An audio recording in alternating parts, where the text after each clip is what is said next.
Medicine. When we think about medicine, we think about different kinds of medications that can treat different kinds of diseases.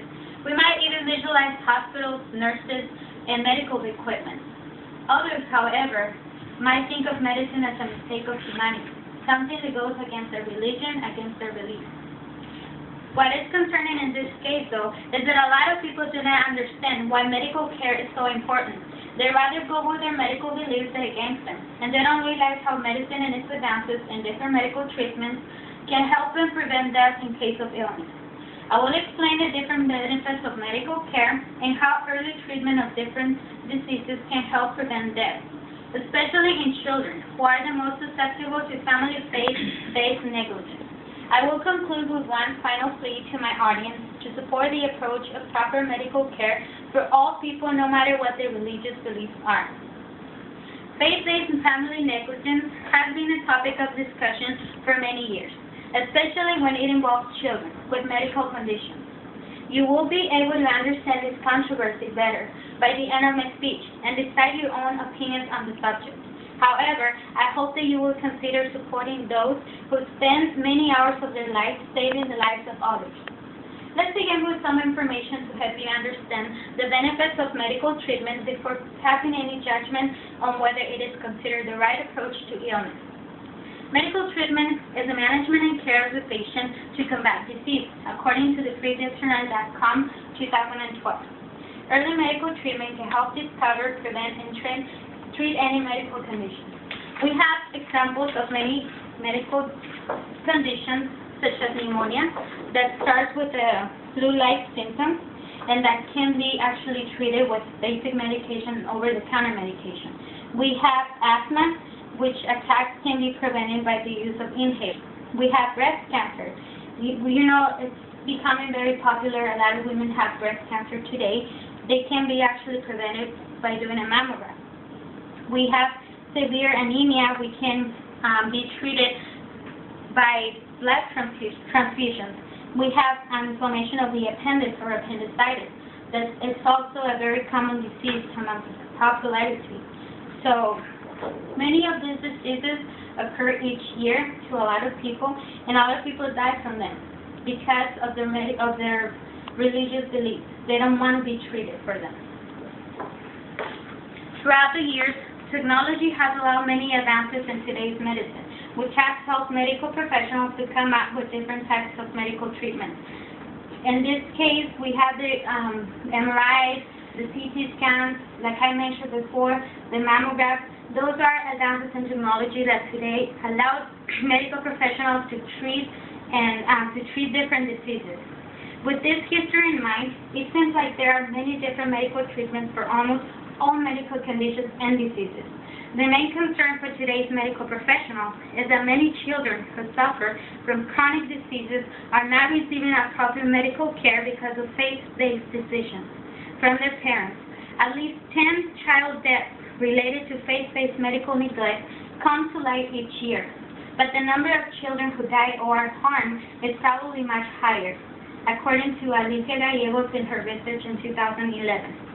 Many religious groups either prohibit or limit the quantity of approved medical treatments allowed to their members. We have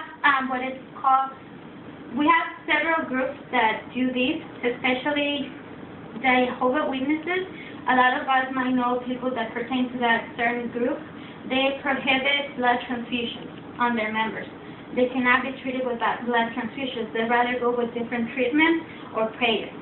We have the Scientologists or the Christ Scientist Church. They prohibit all kinds of treatments. They don't even allow the doctors to see their patients. Instead, they have practitioners in their churches that can actually go and pray for the healing of the sick. And we have the Followers of Christ. That's another example. That church is basically the same as the Scientologists as far as their beliefs, and they believe in prayer instead of medical treatment. Also, these groups promote, like I mentioned before, the use of prayer instead of medical treatment. They believe that prayer alone will heal the sick and prevent sickness. Although it is highly recommended that these religious groups take medical treatment into consideration, the opinion of prayer is highly respected too, according to the University of Illinois in Chicago in their research in 2012. It is very difficult for medical professionals to compare medical treatment and praise. However, they believe that both approaches should be combined in treatment of illness. So now that we have gone over the medical and the religious aspects, let's take a look at the legal aspects of this controversy. The controversy surrounding the issue of appropriate care versus faith-based decisions has been around for many years, and in the United States alone, many states have adopted laws that incriminate parents and families suspected of faith-based negligence. According to Dr. Passmer in his research of 2009, there are laws that require medical professionals to report any suspicion of negligence to the appropriate authorities.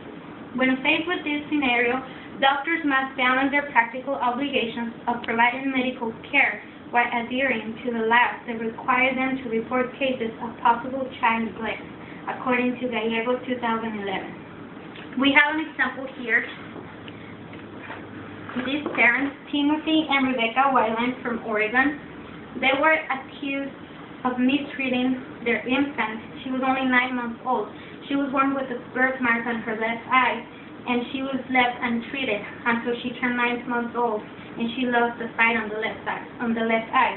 They were prosecuted, and they're facing up to 5 years in prison. They are part of the Followers of Christ Church in Oregon. This is only one of the many examples out there of people that rather let their loved ones suffer instead of seeking medical treatment because they rely solely on praise.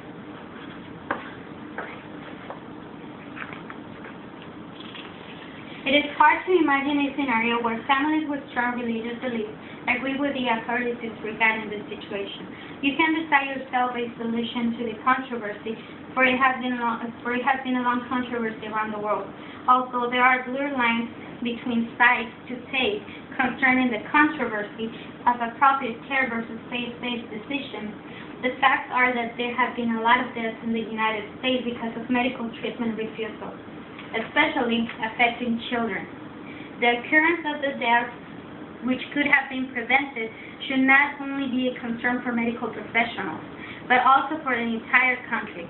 As I've outlined, understanding the controversy is difficult, but this speech should allow you to better understand the situation. Hopefully now that you see the suffering and torturing that many people who have died experience, and how medical professionals have struggled to create consciousness in families with strong religious beliefs, hopefully you are moved to support them.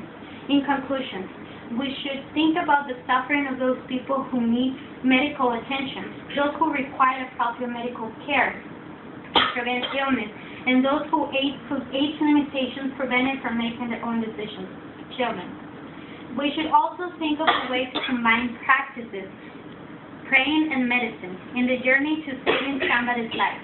Let's all help each other to make the right decisions when saving the life of a loved one, because we should all be willing to try all kinds of treatments available in order to save somebody's life, especially if that life is the life of someone we love.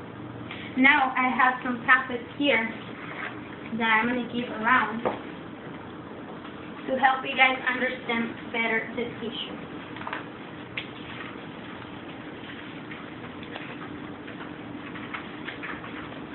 And I hope this will all help.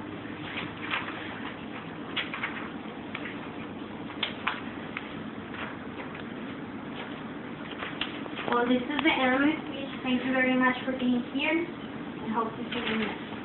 Thank you.